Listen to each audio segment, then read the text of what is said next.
Hello everyone, this is Brian Dragon and welcome to last week's Classics for the Family. Now as you can see, instead of being in the bedroom, this time we're in the dining room.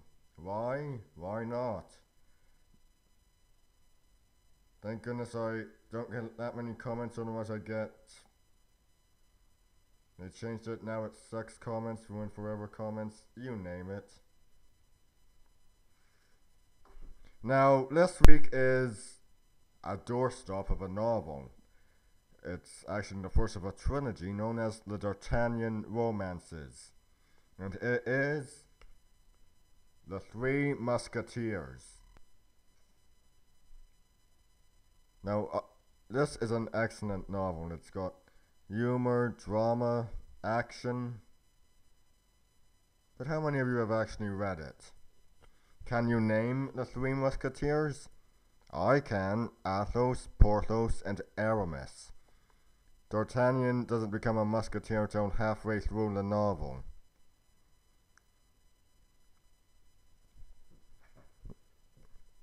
Now, the one graphic novel adaptation I have is a bit more recent, done by Classics Illustrated for the 70th anniversary. It's quite good, and honestly, if there was to be a big budget animated adaptation, I'd recommend this for the basis for the character models.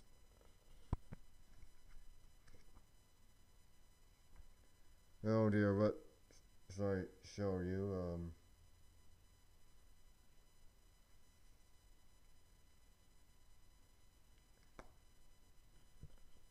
Actually, I'll just let you get you a coffee yourself, but if you're thinking because of the art style that it's dumbed down at all, it's not. It keeps all of the darkness, the bittersweet ending.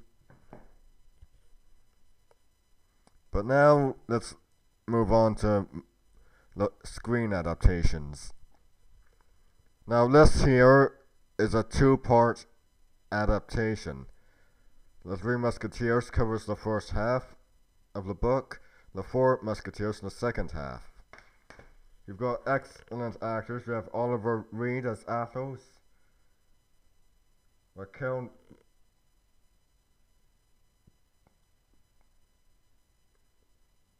Welch as Constance Bonacieux, Richard Chamberlain as Aramis, Michael York as D'Artagnan, Faye Dunaway as Lady de Winter, and Charlton Heston as Cardinal Richelieu. And if you want to know something even better, Comte de Rochefort is played by none other than Christopher Lee. And he does all of his own fencing. In fact, he's the one who originated the Rochefort wearing an eye patch. Now, this is the most faithful adaptation for the screen, despite combining, killing off, and omitting some characters in a generous dose of slapstick. Actually, that may be debatable. If it's the most faithful, it's one of the most faithful. It's rated PG because if anyone knows anything about the Three Musketeers, Alexandre Dumas was able to sneak in sex.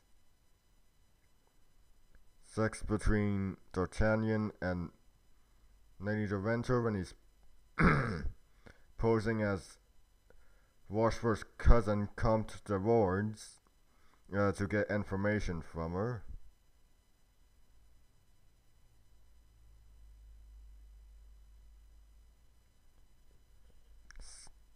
And, well, it's not a sex heavy story at any rate, but that the sex is.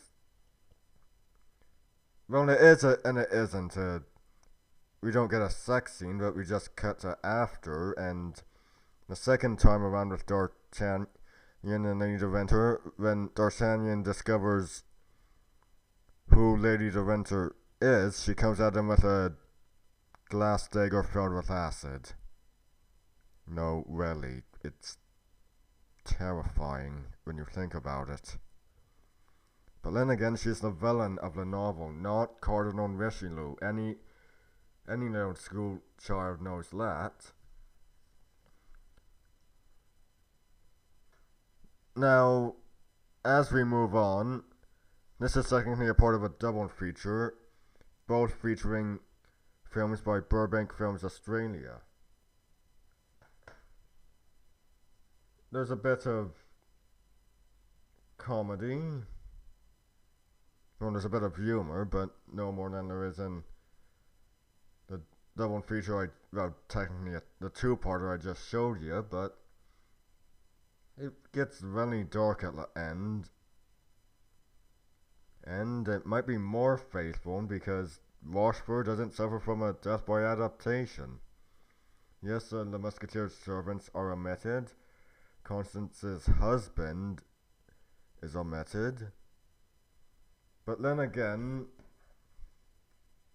at a 52-minute runtime, it's inevitable that some characters will be omitted. And it keeps no, I'm not gonna spoil it for you. I'll let you all be surprised as I was when I first watched it. It's very good, but I feel I must state what the three stories are of the D'Artagnan romances. They are The Three Musketeers, 20 Years After, and Le Man in the Iron Mask. And if you want to hear something weird, Le Man in the Iron Mask was actually Burbank Films Australia actually did Le Man in the Iron Mask before they did The Three Musketeers. And the result is D'Artagnan, Athos, Aramis, and Porthos don't bear any resemblance to how they do in Man in the Iron Mask.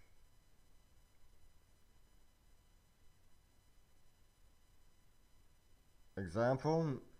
Well, D'Artagnan has a beak of a nose in Man in the Iron Mask, while he does not in... That's him right there in Musketeers. Also, he has brown hair, and that's not even starting. In fact, it's like that they reused the animation model for Cardinal. It looks like they reused Aramis's character model for Cardinal Richelieu. Oh, jeez. Moving on.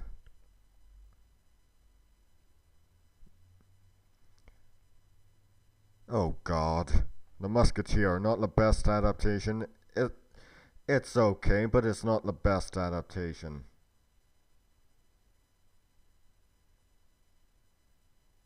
That's all I'm gonna say about that.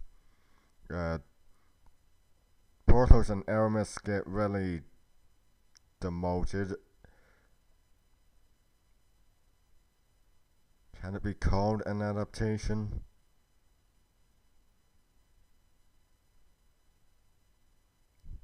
Oh, who cares? I'm ending this here, and whatever I do next week is my decision, not yours, and I'll keep that a secret. See ya!